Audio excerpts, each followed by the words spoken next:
ஒருபுறம் ஐபிஎல் போட்டியானது நடைபெற்று வரும் நிலையில், மற்றொரு பக்கம் ஜூன் மாதம் நடைபெறவுள்ள டி20 உலகக்கோப்பைக்கு தயாராகும் விதமாக இந்திய அணி நிர்வாகம் சில முடிவுகளை எடுத்து வருகிறது. இதன்படி டி20 உலகக்கோப்பையில் ரோஹித் சர்மா மற்றும் விராட் கோலி ஓபனர்களாக களமிறங்க உள்ளதாக தகவல் வெளிவந்த நிலையில், அது பற்றி ரோஹித் சர்மா விளக்கம் அளித்துள்ளார்.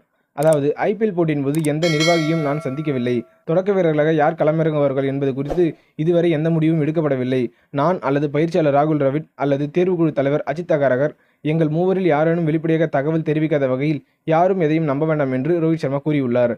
தொடர்ந்து பேசிய ரோஹித் சர்மா ஐபிஎல்லில் இம்பாக்ட் விதி பற்றியும் பேசியுள்ளார். அதாவது, அவர் கூறியது என்னவென்றால், ஐபிஎல்லில் என்னை பொறுத்தவரை இம்பாக்ட் விதி ஏற்புடையதல்ல. காரணம், ஆல்ரவுண்டர்களின் வேலையை இந்த விதி குறைக்கிறது. குறிப்பாக வாஷிங்டன் சுந்தர், சிவம் துபே போன்ற வீரர்கள் பவுலிங் செய்யவே வாய்ப்பு கிடைப்பதில்லை. அது இந்திய அணிக்கும் சரி, கிரிக்கெட்டுக்கும் சரி சரியானதல்ல.